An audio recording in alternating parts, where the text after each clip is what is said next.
السلام عليكم ورحمة الله وبركاته. اليوم إن شاء الله بنتعرف على كيفية حساب الاحتمال والتوزيع الطبيعي باستخدام الآلة الحاسبة أو المساحة تحت المنحنى الطبيعي المعياري باستخدام قيمة Z. Today we will using a calculator to find the probability and the normal distribution using a calculator or find the area under the standard normal curve using Z. إن شاء الله بنتوجه مباشرة الآن إلى the cases. Before we will study the cases at using a calculator to find the probability or normal distribution, I want to concentrate on two important points. Number one, we will use Z. Z equals x minus mu over sigma. يعني النهارده ان شاء الله احنا بنتعامل كل تعاملنا مع زد المعياريه، ولكن اذا اعطاني في السؤال x لابد ان انا استخدم هذه الفورمولا، هذا القانون لتحويل من x الى z. Z equals x minus mu over sigma. The second point, in a continuous distribution في التوزيع المتصل there is no difference between probability x greater than or equal c. ليس هناك فرق ما بين احتمال x أكبر من أو يساوي c and probability of x greater than c و probability of x أكبر من c, because is the probability that x is equal to c is 0. في حالة احتمال أن تساوي x القيمة c بتساوي الصفر، ولذلك احنا بنستخدم أكبر من أو يساوي أو أكبر من فقط أو أصغر من أو يساوي وأصغر من أو يساوي فقط، الاثنين سيا، الاثنين متساويين. تمام. إن شاء الله بنتوجه الآن على الحالة الأولى. طبعا احنا بنشوف عندي هنا 1 2 3 4. طبعا 3 و 4 زي بعض، احنا هنستخدم الآلة الحاسبة فيهم في حاجة واحدة بس، هنشوفها ازاي بيتم هذا الاستخدام. Cases 1, 2, 3, 4 and 3 and 4 are similar in using a calculator. Now, in the first one, this is wanted to find the area under this curve or find the probability of z less than or equal 1.84. هو عايز احتمال ان z اصغر من او تساوي 1.84 او هو عايز to find probability under this curve at z equal minus 1.26. شايف هنا كده انا مظلل المساحه اهو. اذا كان طالب مني هنا اقل او يجي لي في السؤال or the questions says fewer than or equal less than or equal z او left on z او المساحه اسفل هذه القيمة بالشكل اللي أنا شايف ده كده، طرح الأسئلة المختلفة أو إيجاد الاحتمال بالشكل ده أو إيجاد مساحة المنطقة تحت المنحنى الطبيعي المعياري بهذا الشكل. طيب هنا بنتوكل إن شاء الله على ونشوف هنا أيضا هنجيبها إزاي بالآلة الحاسبة.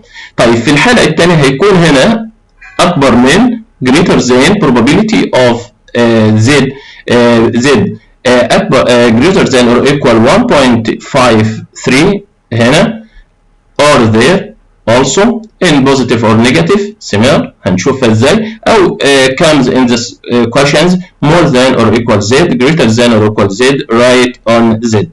هنا ايضا هنا the area between two values but one of them is 0. This is we will use an special and this is also need this area or the probability between 0 and minus 1.53 between 0 and the value. This is between two different values, negative or positive, and this is two positive, this is two negatives.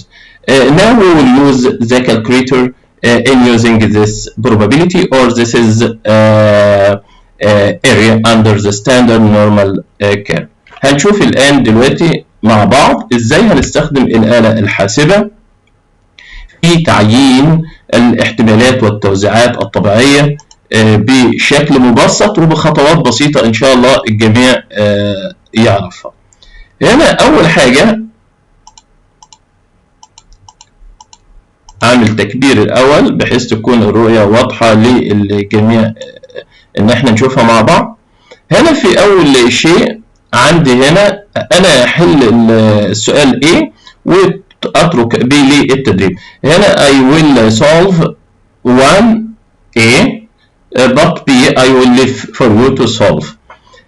Find the probability Z less than or equal 1.84. Now I will use the calculator. The first step أول خطوة to clear the data or make cleaning for my calculator. أنا هعمل تنظيف لآلة الحاسبة بخطوة بسيطة. Shift 9 3 equals AC. Now my calculator is clean. دلوقتي أصبحت آلة الحاسبة نظيفة. بتجه بعد ذلك إلى تحويل الآلة الحاسبة إلى النظام الإحصائي. I will go to transfer my calculator in statistics mode. أحولها إلى النظام الإحصائي. أتوجه مباشرة أيضا هنا بضغط عندي هنا أول خطوة أنا بسويها بعمل مود 3 AC.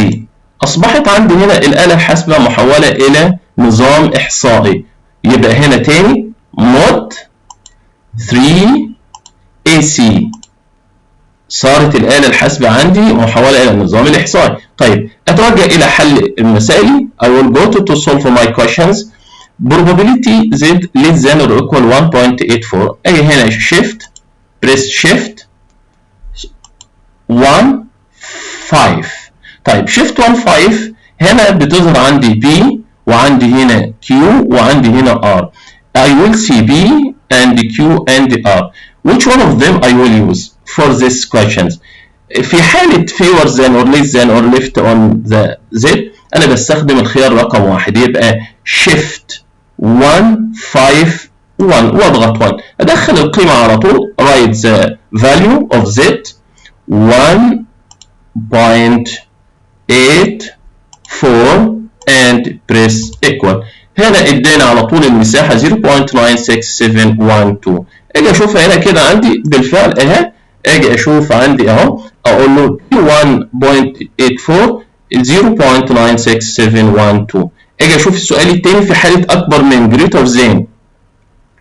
ادي هنا في حالة الجريتر ذان اهو. اجي هنا اعمل نفس الخطوة shift 1 5 بس في حالة in the case of BZ greater than or equal 1.53 I will use the third option. بختار الخيار الثالث R. في حالة الأكبر من بختار الR. يبقى shift 1 5 3 واضغط 3 وأكتب هنا 1.53. هنا أقول له equals هيعطيني مباشرة 0.06308 اللي هو الثاني أهو. أجي هنا لي في حالة لما يكون عندي هنا in the case of 0 and the other value I will use my calculator like this. shift 1 5 2 هستخدم الخيار 2. write 1.1.84 equals 0.46712. هنا الناتج اهو. في حالة in the case of different two values. الآن لو في حالة عندي هنا قيمتين مختلفتين إذا كانوا الاثنين واحدة موجب وواحدة سالب in the case of one negative and the other one is positive I will use this option 1 5 2 and write the number of them minus 1.58 like this. Repeat this action for the second one plus shift 1 5 2 and write the other value 1.531.53 and equals give us the result. زي ما احنا شايفينها هنا كده اهي الناتج اهو اعطاني بوزيتيف. هنا شايفينه هنا كده you will see this result. طيب in the case of probability of two values positive or two values negative I will make like this shift 1 5 2 and write one of them. I will solve this and I will leave this for you. Write 2.8 2.8. Instead of write plus we will use negative. يبقى negative shift 1 5 2 and raise the other value 1.5. 1.5 equals 0.06425. اجي اشوف هنا كده اهي، يبقى هنا الناتج اللي عندي اهو. يبقى في حاله لما يكون عندي الاثنين نيجاتيف او الاثنين بوزيتيف زي ما احنا شايفين كده، انا بستخدم نيجاتيف للاوبشن نمبر 2. لكن اذا كانوا الاثنين عندي واحده موجب واحده سالب، انا بستخدم بوزيتيف للخيار رقم 1. In the two cases this is if there are both of the numbers or values positive or negative, I will use this.